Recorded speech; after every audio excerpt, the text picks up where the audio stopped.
Hi, thank you guys so much. I'm so excited to be here. This is my first time in Sweden, and it's wonderful, an adventure. I was just saying to David last night, is everybody in Sweden this nice? Everybody's been so kind, and I'm so excited. I love talking to different groups of activists and seeing how much we have in common, and it inspires me to see the energy of the movement all around my own country. I travel around the United States quite a bit and around the world. So today I'm going to talk about understanding the psychology of meat, the mentality of meat, for effective vegan advocacy. And I wanted to start out with this quote. Have you had a chance to look at this quote? Just take a moment to read it over, if not.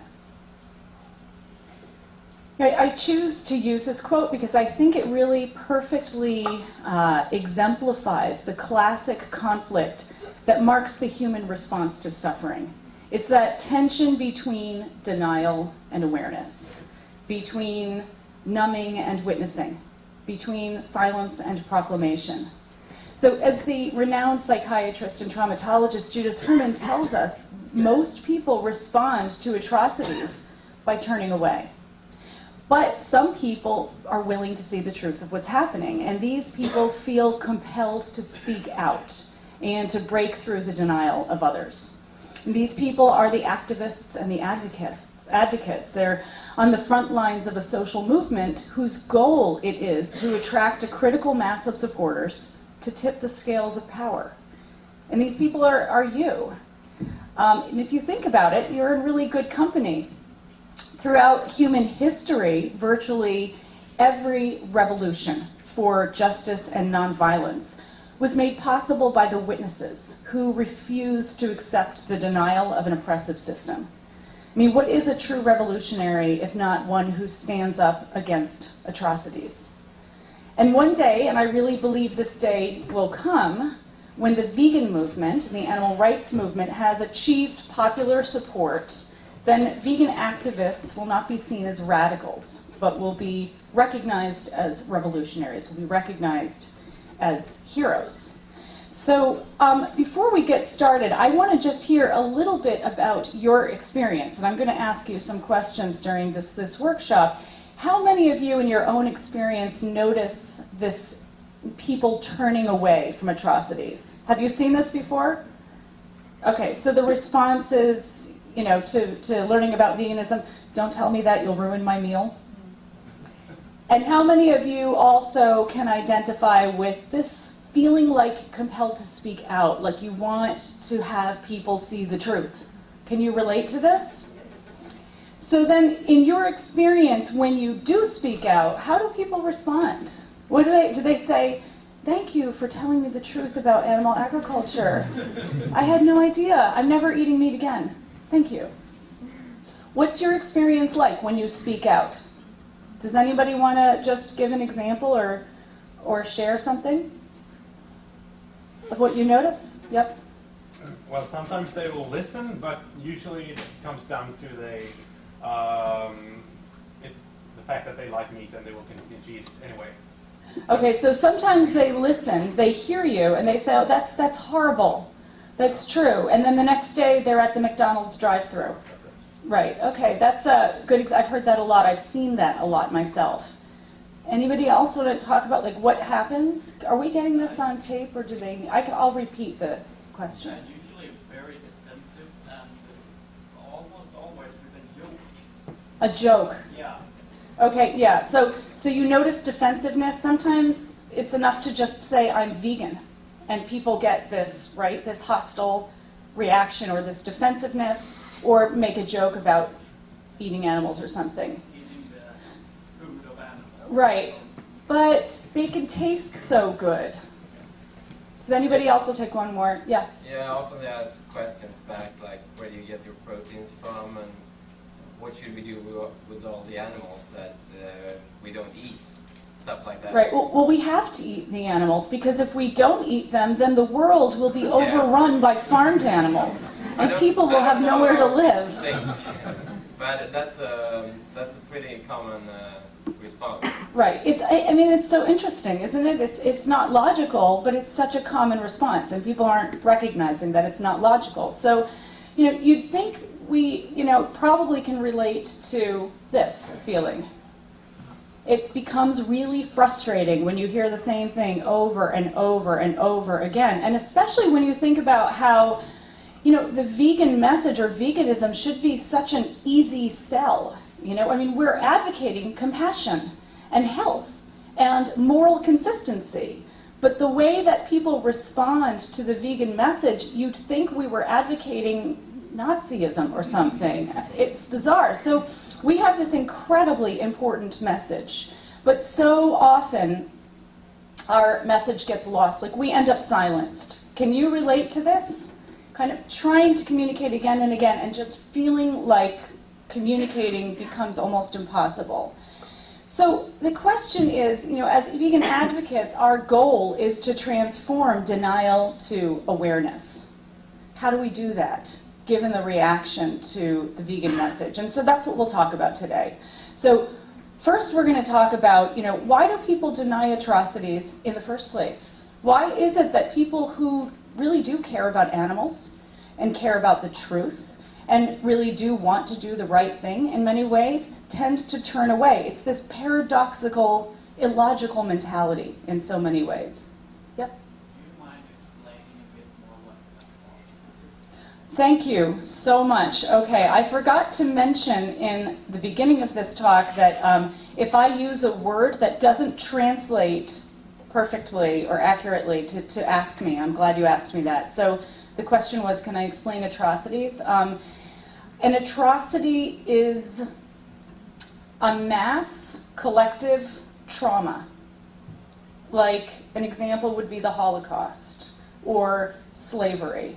An atrocity is something that's a very, very violence. In general, this is the way we use the word in English. Violence that is carried out against a group. Is that clear? Google Translate June Hitler. What Google Translate said what? June Hitler. Cruelties. Oh, sorry. Cruelty? Yeah. In plural. Oh, we don't have a plural for cruelty. So, this is good. See, I should have studied Swedish before coming over here. Yes, okay, so cruelties. We probably should have a word for a plural for cruelty. So we'll talk about this paradoxical mentality of meat. And then we'll talk about how do we use this understanding to advocate more effectively. How do we transform denial to awareness? Because that's really the goal of the movement, of all social movements, if you think about it, or at least an important part of the goal. So we'll talk about advocacy principles and communication skills, and also taking care of ourselves. Because living as a vegan in a non-vegan world, as you probably know, can be challenging, can be difficult. If we don't take care of ourselves, then we are not responsive, but we're reactive. Then we can't think about our response, but we just react automatically. And often we can react with anger or with sadness, and our reaction can get in our way. And the good news is that with awareness and practice, we can significantly increase the likelihood that our message will be heard as we intend it to be. So this can be learned. And there's a lot of wisdom in this room. A lot of you have practiced what I'm going to be talking about and have experienced what I'm going to be talking about. So I'll ask you at some point to share some of your own knowledge. Okay, so let's begin. Why do people deny atrocities? Well, I want to start out with a very short video that is from, it's the trailer for my book, just a short example of what's in my book, that gives an example of this paradoxical mentality of meat. Imagine your new neighbors have invited you to dinner. Rich aromas fill the air, and wine and conversation are flowing freely. They'll never forget to read the fine print again. It's delicious, Bob. Thank you. I've never tasted anything like it. Tell us, how do you make this? Sure. First of all, you start with 3 pounds golden retriever, well marinated, and then you What take did they say? Golden retriever? Oh, I forgot. You are Americans with your love affair of dogs. But you look like you saw a ghost. I'm just kidding. That is nothing but plain old beef. What? You're not going to eat it now? It's a bit hard to get that image out of my mind. Golden retriever, a dog, an animal on my plate. It's disgusting. It's not normal. So I mean, I'm sure a lot of you can appreciate this. Obviously, the man in this film is an actor. But if this experience were to happen in real life, chances are his reaction would be exactly the same. His experience of the meat dramatically changed, even though nothing about the meat itself actually changed. So what changed was just his perceptions of the meat. And as vegan advocates, we recognize that perceptions of meat are illogical when it comes to eating animals. And we also recognize the role of perceptions. So we recognize that when people eat animals, typically there's a cognitive disconnect. What this means is that people don't make the connection between the meat on their plate and the living being it once was. When somebody is eating a cow, for instance, they're not having the image in their mind of the living animal. And because perceptions impact emotions, okay, the diner's emotion, the diner did not feel empathy. He did not feel disgust when he thought he was eating a cow because his perception created a gap in his consciousness when it came to eating the cow. And emotion drives behavior. Very often, what vegans do is we define the problem and we target the problem of distorted perception. We recognize that meat eaters' distortions of animals, so-called edible animals, are distorted. So this is where we focus on the problem. So for instance, how many of you have used this argument before? Would you eat your dog? If you wouldn't eat your dog, then why are you eating a pig? Did you know that pigs are as intelligent as dogs? Have you heard this before? Have you used this before? How does it work for you? Is it effective? Do people say, oh, you're right, I'm going vegan? It doesn't. Now, signs like this, Mercy for Animals is a great organization in the United States, and they do a very good job of raising awareness. And when people are ready to take this information in, it can really help. But many people do not respond to only intellectual argumentation. They don't respond because their perceptions are not logical for a reason. The real problem, perceptions don't exist in a vacuum. They come from somewhere. The real problem is the belief system that drives the perceptions. The belief system that the diner had enabled him to see cows as edible, for instance, and dogs as inedible. And the belief system that shapes perceptions, it creates a wall of defenses that maintain these distorted perceptions. We can't change perceptions as long as the defenses are intact. So really, if we think about it, the diner was able to eat cows because he has a belief system that tells him that cows are edible, and that creates a cognitive disconnect and blocks his emotions. Now, in meat-eating cultures around the world, people tend to have a tiny handful of animals out of thousands of possible species that they've learned to classify as edible. All the rest we learn to classify as inedible and disgusting. And so even though the type of animal consumed changes from culture to culture, members of all cultures typically see their own choices as rational, and the choices of other cultures as irrational and often offensive to consume and disgusting. I want to talk for a minute about disgust. Anthropologists and psychologists have been investigating this phenomenon, and they found some really interesting things that go along with disgust, some really interesting ideas. Disgust is considered to be ideational. What this means is that we feel disgust not about what a food is, but about the idea of the food, the meaning of the food. In other words, people tend to be disgusted at the idea of either breathing in, orally incorporating, either eating or smelling something that they find to be morally offensive. So, and this is different from distaste. Distaste means we don't like the flavor of a food. Can you see the difference? Right, so this is why vegans, for instance, are disgusted typically by all flesh, and meat eaters are only disgusted by 99.9% of the flesh of animals. Disgust also is considered to be a moral emotion. It's morally charged. And it has what are called contamination properties. So to give you an example of what this means, let me ask you a question. Let's imagine that you are the diner in that video and that your host serves you a beef stew. And you say, I'm sorry, I'm vegan. I don't eat beef. And the host says, oh, that's okay. Just pick out the beef and eat the vegetables around it. Would you do that? I mean, some people might if you don't have a strong disgust response, and some people don't, but many people would not. Do you think the diner would pick out the golden retriever? No, because disgust has what's called contamination properties. When somebody is disgusted by a food, an object, then everything it touches becomes disgusting as well. So if you are at somebody's house for dinner and they tell you to pick off the ham from the salad, and you say no, and they say, oh, you vegans, you're such a picky eater. You can say, no, if this were kitten, would you pick off the kitten and just eat the salad? Help them understand.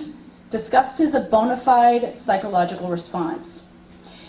And I'm going to tell you one more point about disgust, but I want to use another example with this. Let's imagine that the diner was served not beef stew, but fruit salad. And let's say he's eating the fruit salad and he says to his host, this apple is so sweet. I've never had an apple so sweet before. What kind of apple is it? And the host says, well, it's not really an apple. It's actually a salak. It's an Indonesian fruit. It grows on a tree. It's like an apple, but it's a different kind of fruit.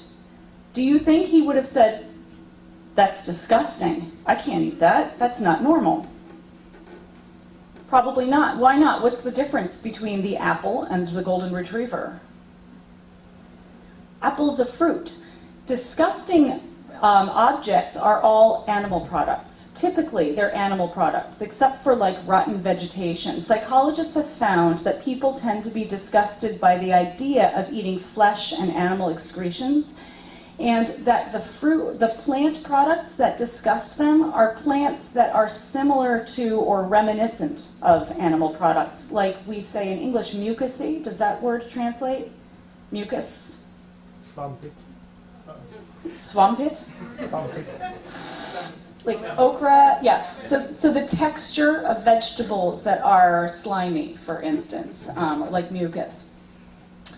So this is some very interesting information. Now, I want to talk about this belief system that blocks the disgust response in people. To explain the belief system that I've been referring to, I want to do another quick exercise with you. If vegan is the term that we use to describe an individual who follows the tenets, the teachings of the belief system or ideology we call veganism, then what do we call somebody who is not a vegan or vegetarian? What are some common words that you use here that they probably translate the same? Yeah. Carnivore. Right. So do you say omnivore also? Yeah. And carnivore? Yeah. Okay. And I've been saying meat eater. Do you use this also? These are in English, and I think in many places in the world, these are the most common terms that we use. But let's talk for a minute about these terms. An omnivore, by definition, is an animal, human or non-human, that can ingest both flesh and plant matter. And a carnivore is an animal that needs to ingest flesh in order to survive. So both omnivore and carnivore describe one's biological predisposition, not one's ideological choice. If humans are naturally omnivorous, for example, and I know this point is debatable, then vegans would be omnivores, just as people who eat animals, right? So we're talking about physiology or biology, not ideology. And meat eater describes a behavior as though it's divorced from a belief system. This is why we don't say plant eater when we describe vegans, right? Because we recognize that the behavior of eating plants reflects a deeper ideology. We tend to assume that it's only vegans and vegetarians who bring our beliefs to the dinner table, but most people don't eat pigs, but not dogs, because they don't have a belief system when it comes to eating animals. When eating animals is not a necessity for survival, then it is a choice. And choices always stem from beliefs. And so this is why I began using the term carnism to describe the belief system that conditions people to eat certain animals. Carnism is essentially the opposite of veganism. It's an invisible ideology that I call carnism, and this is what my writing and speaking has primarily been about recently. Carnism is a dominant ideology. It's the norm. It's the meat-eating norm. This means it's invisible, it's entrenched, it shapes norms, laws, beliefs, behaviors, etc. And carnism is also a violent ideology. It's literally organized around physical violence.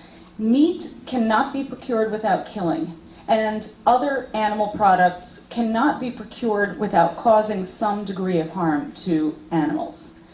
And so violent dominant ideologies like carnism need to use a set of social and psychological defense mechanisms so that humane people can participate in inhumane practices without fully realizing what they are doing. In other words, this invisible ideology that is carnism, it teaches us how not to think and ultimately how not to feel. What carnism does is it blocks people's awareness of their cognitive moral dissonance. Cognitive moral dissonance is the term that psychologists, or the phrase that psychologists use to describe the internal moral discomfort that people feel when their values are not in alignment with their practices. It's the internal moral discomfort that we feel. So to give you an example of cognitive moral dissonance when it comes to eating animals, I'm going to share with you a quote from a meat eater I interviewed. I did my doctoral dissertation on the psychology of eating meat. And I interviewed meat eaters and meat cutters, butchers, and people who had raised and killed their own animals for food, and vegans and vegetarians. And I was interviewing this woman about her food choices and asking her what foods she regularly eats. And when I got down my list and I asked her about eating meat, this was what she answered me. I mean, there are so many mortifying things in our culture and society, but killing animals for food certainly is one of the worst. And people ignore it the most because they think that animals don't matter. I feel a lot for these animals. Just the thought is really upsetting. And she started to cry when she talked to me. And then she looked at me and she said, "I'm crying." She's a meat eater. So when we feel cognitive moral dissonance, which we all experience, unless you're Gandhi, or, I mean, if you don't experience this, talk to me after because I want to interview you. We all experience it. Nobody lives perfectly in alignment with their values all the time, including Gandhi. It's an uncomfortable feeling, so we seek to alleviate this discomfort. And we alleviate our moral discomfort by doing one of three things. And you all know the answer to this. What do you do? What do you think people do, meat eaters or ourselves, to alleviate the moral discomfort? We rationalize. We can rationalize. That's right, and that will be our third option. What else? Excuses. We use excuses, similar. What else? What if we don't want to rationalize or use excuses? What if we want to get rid of it for real? We can block it out. Oh, you're good. You're all just so psychologically minded here. What if we don't want to play psychological games? What do we do? What did you do to alleviate your moral discomfort with eating animals? You can change your behaviors, right? We have to get in alignment somehow. We can change our values. People can say, for example, well, you know, I know that animals suffer, but I'm just a bad person. I'm selfish, I don't care about animals, and I'm just not a good person. Most people are not going to change their core values. We found this through research. I don't know why we needed to research it, but we did. And most people need to think of themselves as living a moral life. We all need to. Or, as you pointed out, we can change our behaviors. We can go vegan. As you know, often, this isn't what happens. The third option is the option that you all have been talking about, which is to change our perception of our behaviors so that it looks like our behaviors and our values are more in alignment. And it's around this third option that Carnism is organized. Now, I talked about how Carnism uses a set of social and psychological defense mechanisms. The primary defense of Carnism is denial. If we deny there's a problem in the first place, then we don't have to do anything about it, right? And denial is expressed largely through invisibility. The main way that Carnism remains invisible is by remaining unnamed. If we don't name it, we can't even think about it. And then we can't question it, we can't challenge it. The invisibility of Carnism is why eating animals appears to just be a given. It's just the way things are, rather than a choice. Most people do not recognize that eating animals is, in fact, a choice. It's just what they've always done. And Carnism also keeps its victims out of sight and therefore conveniently out of public consciousness. Now, it's really important to point out that Carnism is an entire system of victimization. It victimizes all of us in different ways. Most of us here, everybody here, I'm sure, is aware of farmed animals as obviously the most direct and obvious victims of Carnism. Many of you, I'm sure, are aware that the environment is a victim of Carnism.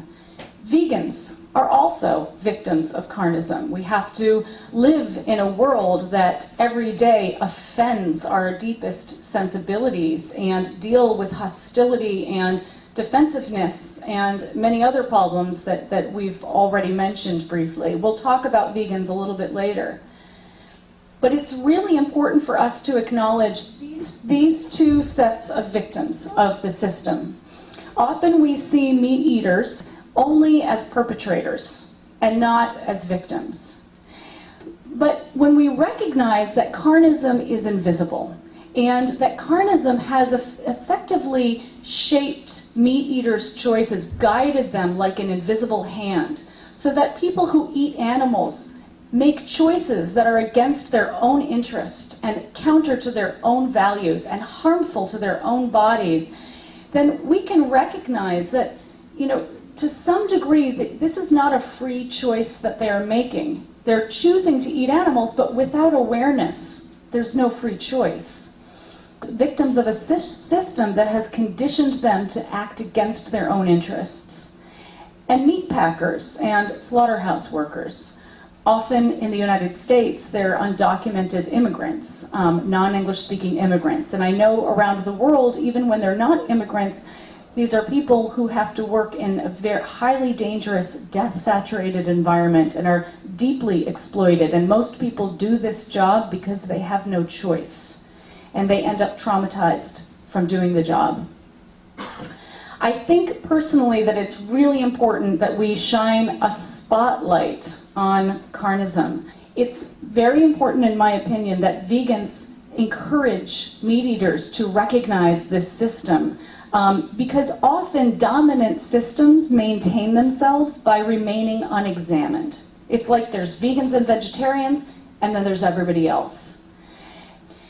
Now, invisibility alone is not enough to protect the entire system that's carnism. And I mean, if you think about it, invisibility is not even foolproof. I mean, hints of the truth are surround us. There are dead animals everywhere we turn, right, in the form of meat. So when invisibility inevitably falters, carnism needs a backup, a safety net. So we need to justify eating animals. And the way that people learn to justify eating animals is by learning to believe that the myths of meat are the facts of meat. Now, there's a vast mythology surrounding eating animals, but all of these myths fall under what I call the 3 N's of justification. If you had to guess what they are, what do you think they would be? Oh, that was fast. Natural. What else? Necessary. Nutritious. Nutritious, we'll come to that, but people always say nutritious. Close.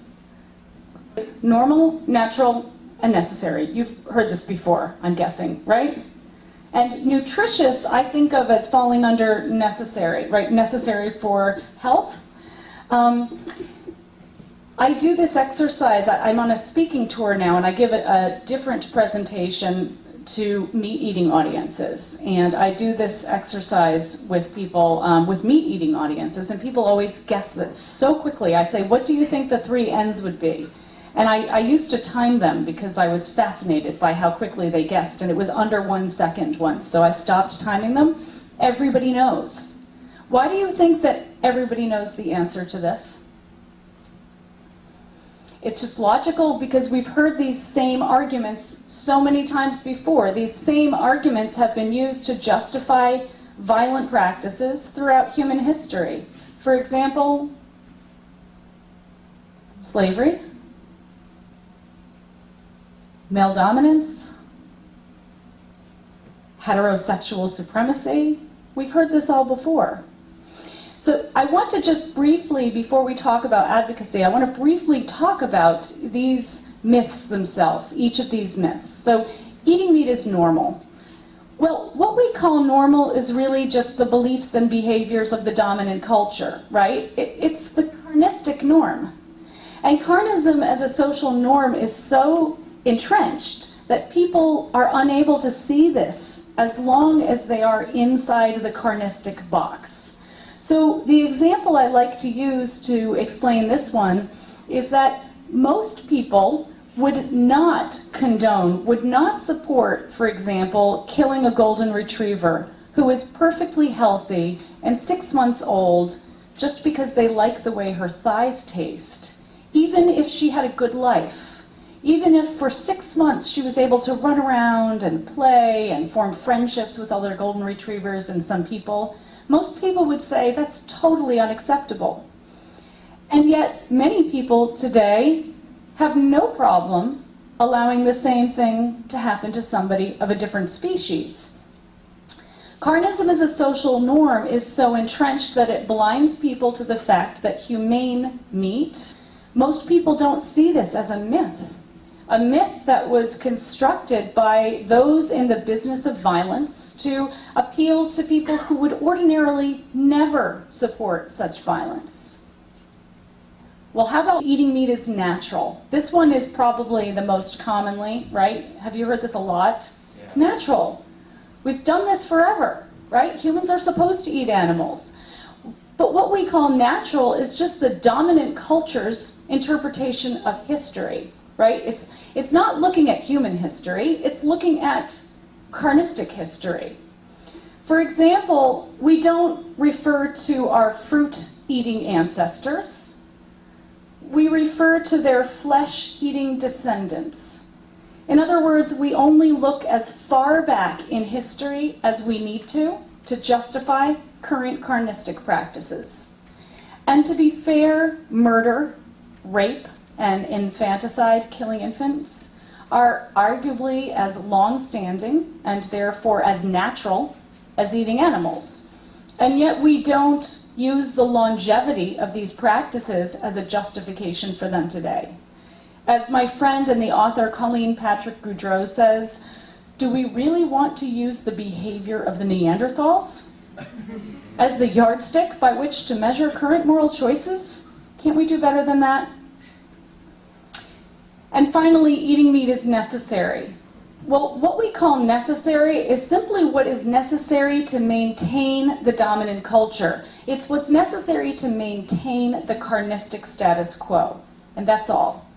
And I will let a picture speak for itself, but I know in the back you may not be able to see all these numbers. This is the animal kill counter. This is the number of animals killed globally since I opened this page.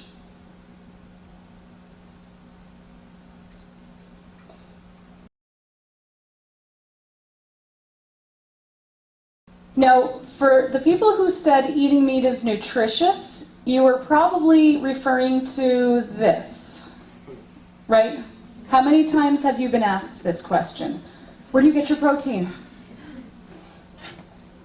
Well, everybody in this room knows that this is a myth. This has been proven by the medical establishment to be a myth, or at least significantly demonstrated to be a myth. For example, did you know that you could be strong enough to lift a car without having eaten an ounce of animal protein in your life? Really? Of course. You know, John F. Kennedy once said that belief in myths allows the comfort of opinion without the discomfort of thought. JFK did not underestimate the power of myths, and neither should we. Even if we have stepped outside of the carnistic box, it's important that we recognize how powerful myths are. Because the myths of meat prevail despite overwhelming evidence to the contrary. And they prevail largely because carnism is so entrenched. It's embraced and maintained by all major social institutions, from the family to the state. It's become self-perpetuating. There's a quote that I like to use that gives an example of an entrenched system. It's from a 19th century French political economist. And he said, "When plunder becomes a way of life, we create for ourselves, in the course of time, a legal system that authorizes it and a moral code that glorifies it." And when we are born into an entrenched system, such as carnism, we inevitably absorb that system's logic as our own. In other words, we internalize carnism. We all learn to look at the world through the lens of carnism. And carnism uses a set of defenses that distort our perceptions of meat and the animals we eat so that we can feel comfortable enough to consume them. For example, carnism teaches us to see animals as objects, so that we learn to refer to this turkey as something rather than someone. Or we learn to call this little baby an it, a thing, rather than he or she. Carnism teaches us to see animals as abstractions, as lacking in any personality or individuality of their own, and instead simply as abstract members of a group about which we've made generalized assumptions, right? A pig is a pig, and all pigs are the same. And like other victims of violent ideologies, we give them numbers rather than names. So for example, I'm going to share a quote with you from a meat cutter, a butcher that I interviewed, who said this to me: "I don't think of farmed animals as individuals. I wouldn't be able to do my job if I got that personal with them. When you say individuals, you mean as a unique person, as a unique thing with its own name and its own characteristics, its own little games that it plays? Yeah? Yeah, I'd really rather not know that. I'm sure it has it, but I'd rather not know it." And carnism teaches us to place animals in rigid categories in our minds so that we can harbor very different feelings and carry out very different behaviors toward different species. A female meat eater I interviewed told me that she eats all different types of meat, chicken and pork and beef, and when I asked her if she also ate veal, she stopped. She got quiet, she looked very offended. And what she answered was, let's just say I came to your house and you told me that I had just eaten veal. I'd probably vomit, like I have to get that out of my system. And when I asked her why, she said, because veal comes from a baby. I can't eat a baby. When we look at the world through the lens of Carnism, we fail to see the absurdities of the system. So we see images like this or like this. I mean, somebody mutilating their own body to be eaten. And we learn to take no notice rather than take offense.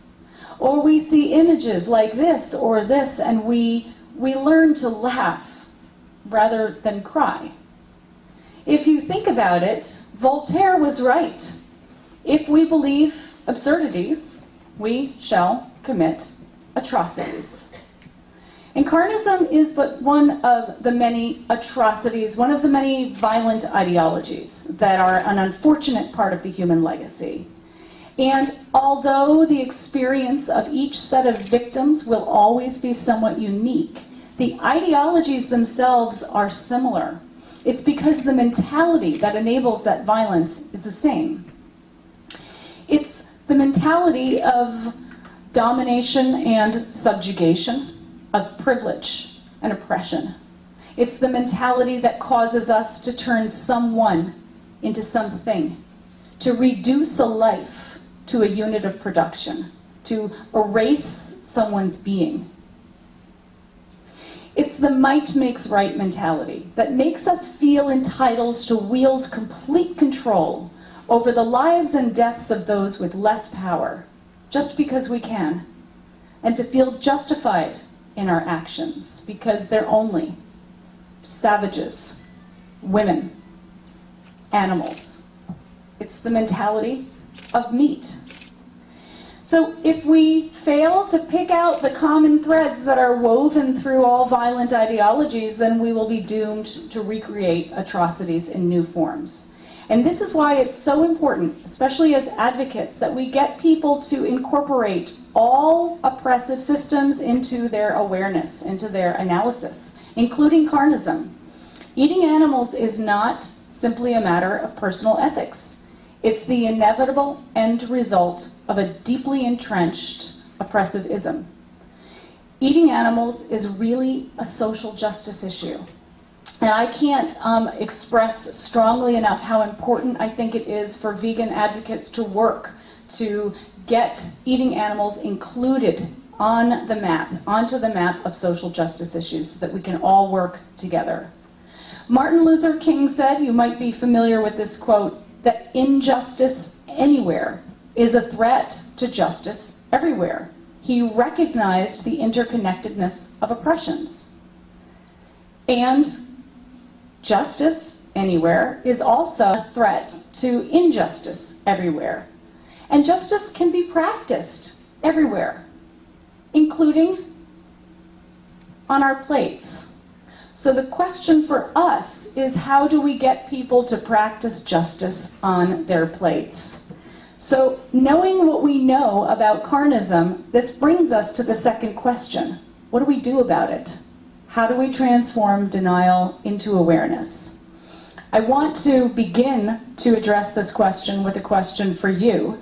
What do you think is the reason that people use defenses in the first place? Why do you think Carnism needs to use this fortress of defenses? They don't want to feel like a bad person. People don't want to feel like a bad person. Exactly. People care. I have been speaking about this issue for a long time now, 20 years. I've been speaking about eating animals and animal agriculture, and people care. People care about animals, and they care about the truth. And Carnism depends on their not caring, and the system is built on deception. I have very rarely seen a person who doesn't cringe when faced with images of animal suffering. So the good news is that Carnism is a house of cards. It's a vulnerable system that needs a strong fortress to protect itself from its very own proponents. Why else would people need to use all this psychological acrobatics, if not because they care? And so People's caring is both the problem and the solution. People's caring is what makes them want to turn away from atrocities. And our caring is also what gives us the courage to see the truth of what is happening, the courage to bear witness. Now, I mentioned witnessing at the beginning of this presentation, and I want to make sure this is clear. When we bear witness, this means we're willing to see the truth with our minds, cognitively, but also with our hearts, emotionally. On a cognitive level, when we bear witness, this means we identify with another. This means that we see something of them in ourselves and something of ourselves in them, even if the only thing we identify with is the desire not to suffer. When we bear witness, we also empathize with another. We look at the world through their eyes, so that when we make choices that impact them, we ask ourselves, what would he or she want us to do? Now, so many people tell me, vegans tell me, that one of the things that's so difficult for them is when they have friends and family or people they advocate to who see, like, have you seen Earthlings? Is Earthlings? Yeah. Okay. Who see something like Earthlings, or they see undercover footage of factory farms, CAFOs, and those same people continue to eat animals. And they say, how can you see this and still make the choice, right? Have you experienced this? It's frustrating and it's confusing.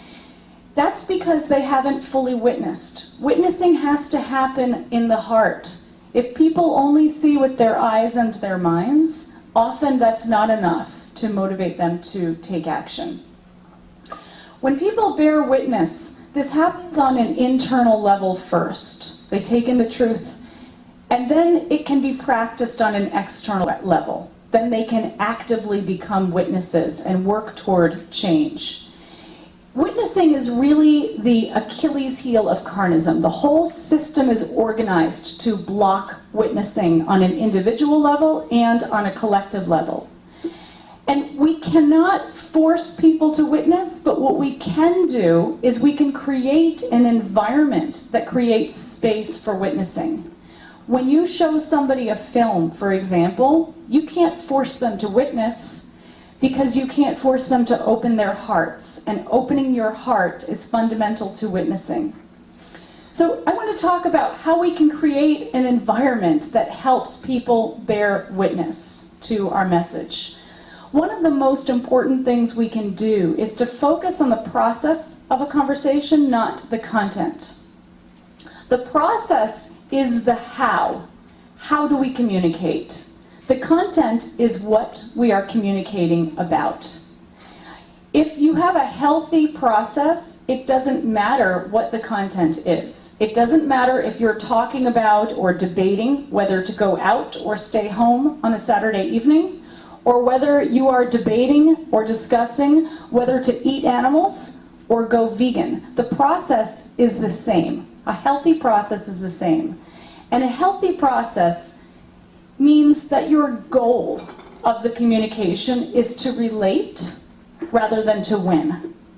What this means is that the goal of the conversation is to share the truth of your experience and to hear the truth of somebody else's experience. The goal is not to be right. When you're talking about veganism, how often do you find that your goal is to win, to make somebody go vegan? Can you relate to this?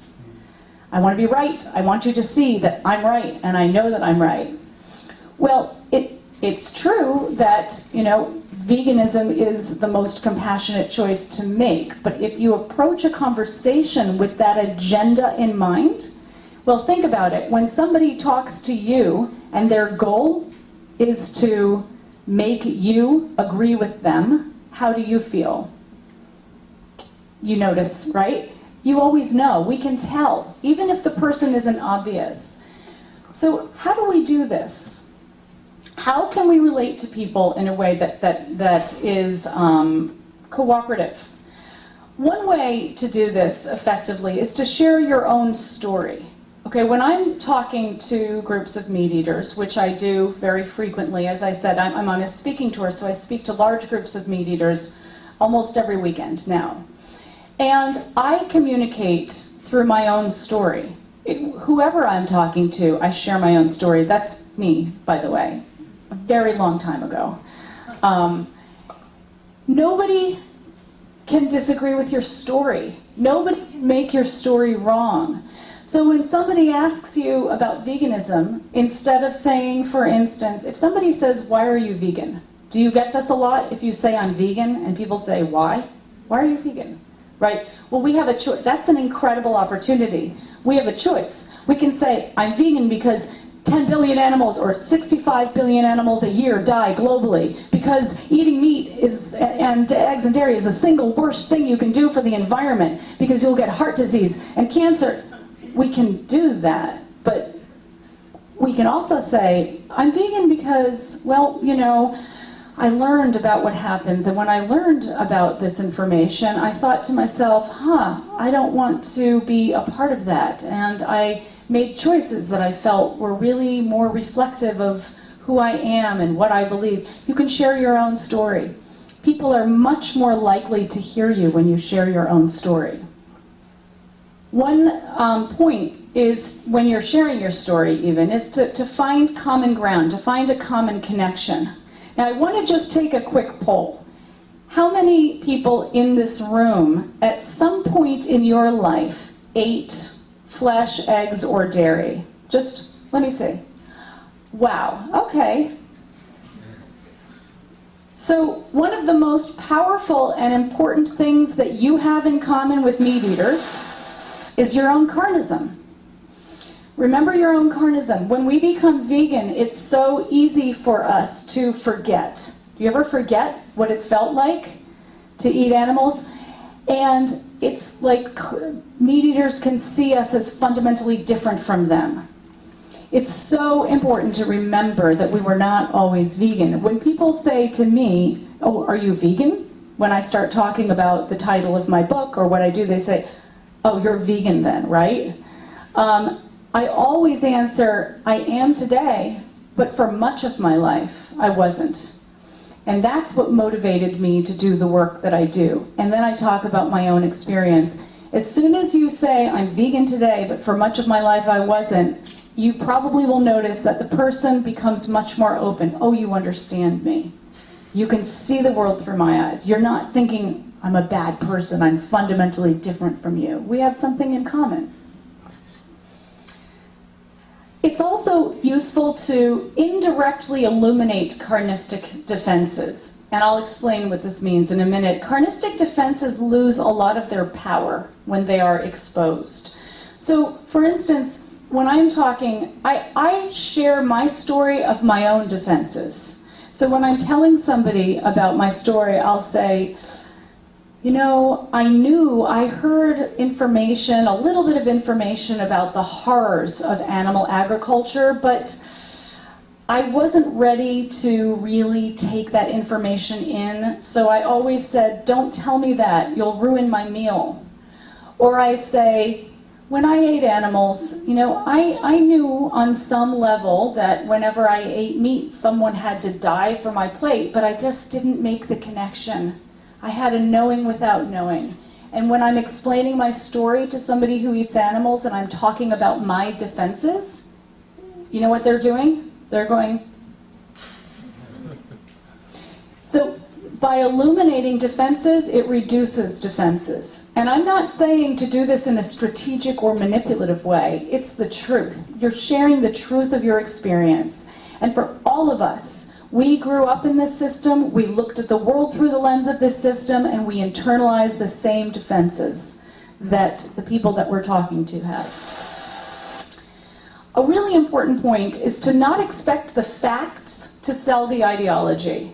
How many of you relate to this? If only you knew the truth with a capital T about eating animals, you'd never eat animals again. And then we tell them about the truth over and over and over and over and over again. And nothing happens. How does it feel? Frustrating.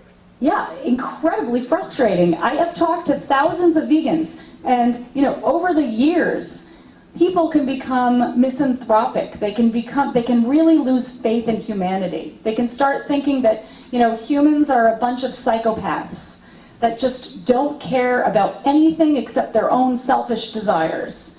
Because we expect the facts to sell the ideology, and when they don't, and we say, but wait a minute, you know the truth, and you still eat animals, you must be a psychopath or something. You have no empathy. Well, that's not the case. And, we have to remember that Carnism creates an illogical loyalty to eating animals. It's not logical. It's so important that we engage with the meat eater, not their defenses. Very often what happens is we get so frustrated. We tell the truth and nothing changes, and then we get into an argument of justifications back and forth. The whole conversation is defensive. So for example, we might say, but we wouldn't have to worry about what to do with all the farmed animals if people went vegan overnight. Well, if people went vegan, because we wouldn't be breeding them in the first place, right? So, well, what if you had to kill the animal yourself? Would you eat animals then? No, you're a hypocrite, right? So we can go back and forth with justifications. Some justifications need to be addressed. If a person really believes they're going to get sick or die if they go vegan, they need to know that that's not true. But very often, justifications are distraction from the real issue. The real issue is on the feeling level. Sharing our story is one way to address that. It helps to appreciate the meaning of meat. The reason that the facts don't sell the ideology, in large part, is because when we ask somebody to stop eating meat, we are not just asking for a change of behavior, we're asking for a shift of consciousness. If it was just asking for a change of behavior, the world would be vegan. You can get a vegan hamburger that is so realistic. Some vegans, including myself, can't eat it. It tastes too real sometimes.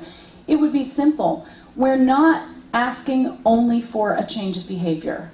We're asking for people to change the whole way they see the world, themselves, and their relationship with others, including other animals and themselves. We're asking people to, for instance, see themselves as a strand in the web of life, rather than standing on top of the so-called hierarchical ladder of life. We're asking for people to step outside of the dominant carnistic norm and to become part of a minority. And this is empowering, but it's challenging. Maybe you can relate to this. I mean, sometimes relationships suffer when people become vegan, when people in their lives have not become vegan. We're asking people to take this on. We're asking for people to open to the reality of animal suffering in this world. And once you allow yourselves to take that truth in, your life is never the same. So we're asking for a shift of consciousness. And people do not make that kind of change unless they are ready to. People cannot make that change until they feel ready to, psychologically, socially, and on a practical level.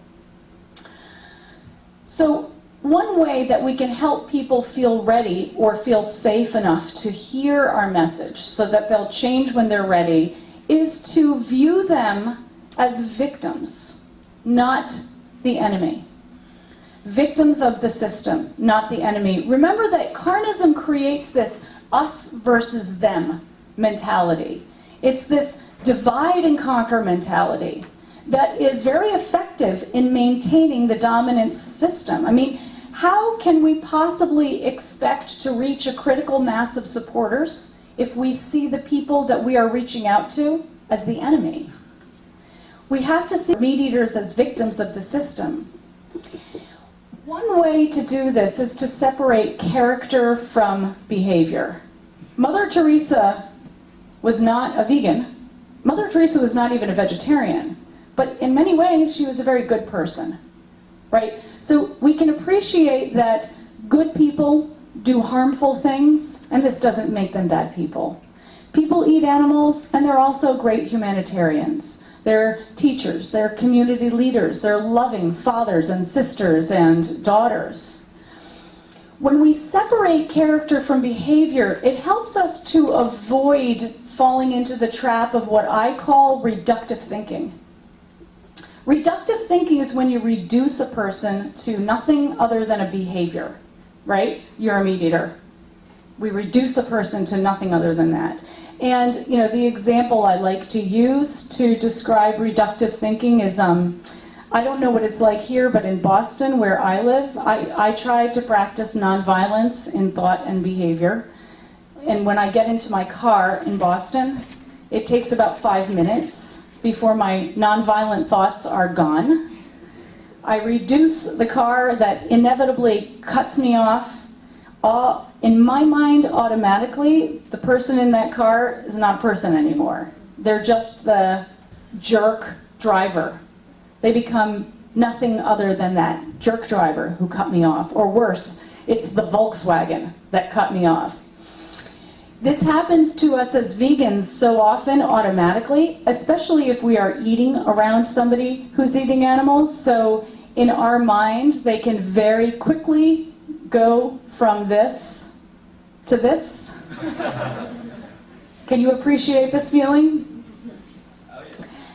So to avoid reductive thinking, it helps for us to view meat eaters as individuals rather than as people that have a certain practice. We are all so much more than just our ideology. I'm a vegan. I'm obviously, it's my profession, it's my work, but I am so much more than just a vegan. I'm a friend. I'm a daughter. I'm a colleague. I'm a teacher. I'm an ex-girlfriend. I'm many things, more than just being a vegan. And meat eaters as well. For many of us, we have more in common with some meat eaters than we do with some vegetarians or some vegans in our lives. It helps to avoid all or nothing thinking. I like to think of Carnism on a continuum, right? You could be like a hardcore meat eater over here, meaning you eat meat 10 times a day. You brush your teeth with it, I don't know. and I don't think I know anybody who is perfectly over here. I mean, I have my vegan shoes on, but I don't know if the glue in the heels of my shoe came from somebody's hooves. We do our best. So most important, in my opinion, is not where we are on the continuum. It's where we're headed on the continuum. When people learn about me being vegan, often they'll say, wait a minute, what, you're vegan, so you only eat chicken and fish? No, not even cheese? Well, do you wear leather? You don't wear leather? What about wool? Why don't you wear wool? They just take the hair off the sheep, and then on and on. Then finally they say, where do you draw your line? And what they're asking is, where do you draw your line around your circle of compassion? And I always respond, it's not where I draw my line that's important to me, it's how I relate to my line. Do you draw your line in pencil? And so our goal as vegans is really to encourage meat eaters to reflect on their line. That's it. My friend, the author I mentioned before, Colleen Patrick Goudreau, says, the only thing that we can do really effectively when we're communicating is to plant seeds. We can plant seeds. We can't make people go vegan. If that's our goal, we'll be frustrated all the time. We can plant seeds. This is my truth. You will do with it what you need to. It takes a lot of the stress away, because many vegans have said to me, I feel guilty when I don't turn people vegan. And they feel somehow as though if people don't go vegan after a conversation with them, then they are personally responsible for killing animals. That's a heavy burden to carry. And that makes us push harder, which, as we know, is less effective. So our goal is to plant seeds. That's all. In order to do this, we need to ultimately model the qualities that we are asking for you know? So don't expect behaviors in others that we're not practicing ourselves. If we want people to be open and reflective, we have to be open and reflective. If we want people to be compassionate, we have to be compassionate. Is it fair that we have to be on our best behavior in order for our message to be heard? No, but it is the truth. It's hard to model these behaviors when we're feeling frustrated and tired and burned out. So I'm going to very briefly talk, in conclusion, about ways to take care of ourselves so that we're more likely to be able to practice some of these things that we've talked about, these principles that we've talked about. And one of the most important things we can do is to acknowledge the insanity of Carnism. Okay? Carnism it's an insane system. It's totally illogical. And this causes conflicting emotions, right? We have to love people whose behaviors we hate. We have to respect people whose beliefs might offend us. And it's helpful to, rather than trying to fix these contradictions, to accept them. Just accept them. They are a natural part of living in a culture that is organized around illogical thinking and contradictions. Life becomes easier if we give ourselves permission to love meat eaters, even if we don't love what they do. How many of you have noticed that your relationships have been a little bit stressful because of veganism? Anybody? Okay, so a lot of people in this room. Do you find sometimes that it's hard for you to continue to love people or feel connected with them when they're still eating animals? It is hard. Sometimes we just need to say we can love people and not love what they do. And that makes life a lot easier, and it helps us to communicate with more compassion and more effectively. Loving a meat eater, it doesn't make you a hypocrite. It just makes you authentic. Makes you practicing the things that we've been talking about. I always recommend for vegans not to internalize Carnism. Even for those of us who have stepped outside of the system, we're still living inside of the system. And one of the ways that dominant ideologies or dominant systems like Carnism maintain themselves is by promoting negative messages about the people and the movements that challenge them, right? If we shoot the messenger, we don't have to take seriously the implications of their message. And often vegans can internalize these negative messages. So, for instance, have you ever been called overly emotional? Right? Because this is what happens to proponents, has happened to proponents of all social movements, feminists, people working in civil rights, overly emotional. When it comes to the atrocity of the animals, the world needs more emotion, not less.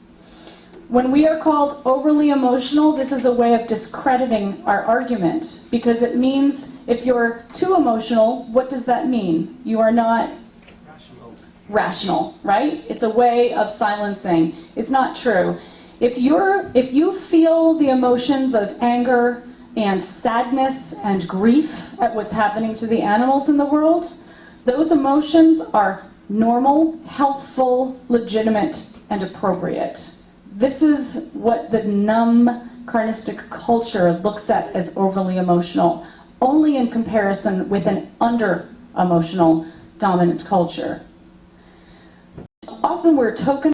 To be a token something means to be that you become the representative for the entire group, right? So, like, how many of you, as the vegan, you feel like you always are representing veganism, so you have to represent it well, right?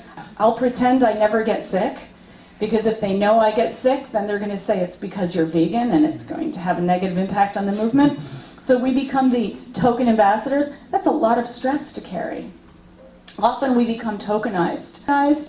We're called picky. Oh, you're such a picky eater, you know? You won't just pick out the meatballs and eat the pasta sauce. We've already talked about this. You can say, no, I'm having a disgust response. It's a legitimate psychological reaction. A psychologist told me so. We are hypocrites if we wear leather, extremists if we don't. If we express our anger about what's happening to the animals, then we're militant human haters.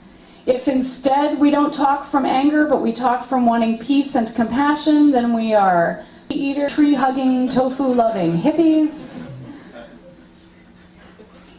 And to proselytize, propagandize might be, to promote propaganda, right? It's similar. So when vegans share information about the benefits of eating a vegan diet, we can be called sharing propaganda. When meat eaters share information about, nutrients in eating animals, that's not propaganda, that's just information, right? So recognizing these, it is essential to not internalizing, not believing them. Because holding on to our truth, the dominant culture tries to make us question our own truth. Hold on to your truth. Believing and living your truth is the greatest threat to powers that be. So one issue that I like to mention, and I'm just going to mention this very briefly, is to recognize STSD. This is called secondary traumatic stress disorder. How many of you have heard of PTSD? Post-traumatic stress disorder? That translates, right? So like combat veterans have this. STSD is the same in many ways as PTSD, but it's what happens to people who are witnesses to violence, not the direct victims of violence. Many of us who are fighting atrocities, who are working to raise awareness of atrocities, can become traumatized by them and can feel, maybe you have felt this, can feel burnout, can feel like a loss of faith in humanity, a loss of faith in the world, in the universe. This happens sometimes when we over-witness, when we see too much. I have so many vegans tell me, I watched Earthlings again. Again? What? Well, because I wanted my friends to see it, and I felt like if the animals are suffering so much, then for me to spend 20 minutes or 1 hour of my life, that's nothing compared to the animals. Except that this person is, of course, traumatized. And the more we witness, we don't need to witness. When you already know what's happening, you don't need to see over and over and over again the images, because they can have a negative impact over time. Maybe you have experienced it. You can't get the images out of your mind. They come to your mind when you don't want them to. Don't over-witness, and get witnessed. Find people who you can talk to. Maybe you don't share the graphic details, but who see you. To be witnessed is to be seen.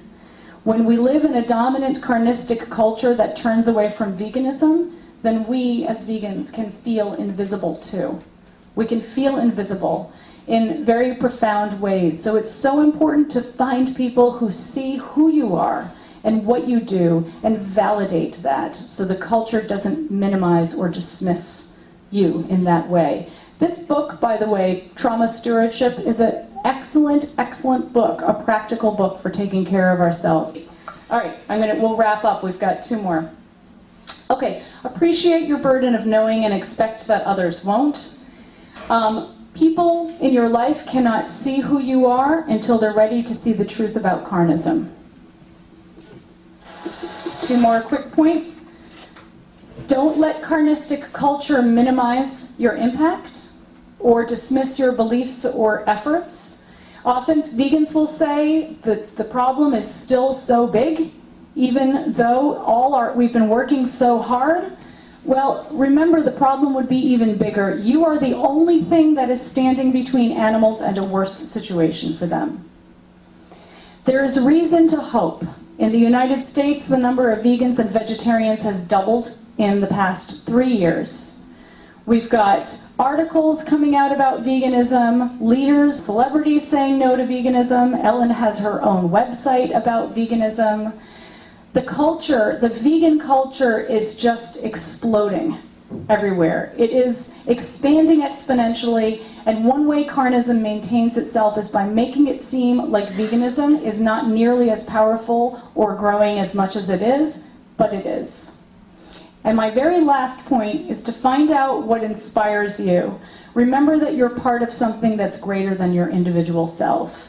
You're part of a social movement that, in my belief, is going to be looked back upon one day as one of the most important and influential and transformational revolutions in the history of humankind, and you're a part of that. Remember that you're not alone, and find out what inspires you. What inspires me is meeting you, is talking to people and witnessing what you do, and being reminded of how important this work really is and how many people are really active in this work. So I want to wrap up by just saying to you, thank you for all that you are and for all that you do. You are the reason that the world is a better place for animals, and you are the reason that I can continue to do what I do. You recharge my vegan batteries, and you inspire me, and you make me want to be a better activist and a better person. So thank you, and thank you for coming.